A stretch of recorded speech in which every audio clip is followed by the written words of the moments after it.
சுயமரியாதை மற்றும் சமூக நீதியை நிலைநாட்டுவதில் திராவிடர் கழகமும் திராவிட முன்னேற்ற கழகமும் ஒன்றுதான் என்று திமுக பொருளாளர் ஸ்டாலின் குறிப்பிட்டுள்ளார். திருச்சியில் உள்ள சிறுகனூரில் திராவிடர் கழகம் சார்பில் சமூக நீதி மாநாடு நடைபெற்றது. இதில் திமுக பொருளாளர் ஸ்டாலின், திராவிட கழக தலைவர் கி வீரமணி, திராவிட இயக்க தமிழர் பேரவை பொதுச் செயலாளர் சுபா வீரபாண்டியன் மற்றும் காங்கிரஸ் கட்சியைச் சேர்ந்த போப்பண்ணா உள்ளிட்ட பலர் கலந்து கொண்டனர்.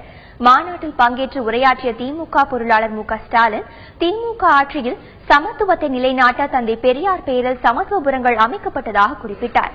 மத்திய அரசு பணிகளில் பிற்படுத்தப்பட்டோருக்கான 27% இடஒதுக்கீடு முறையாக நடைமுறைப்படுத்தப்படவில்லை என்றும் அவர் குற்றம் சாட்டினார். சமூக நீதியை நிலைநாட்டுவதில் இரட்டை குழல் துப்பாக்கியாக திராவிடர் கழகமும் திமுகவும் செயல்படும் என்றும் அப்போது மு க ஸ்டாலின் குறிப்பிட்டார்.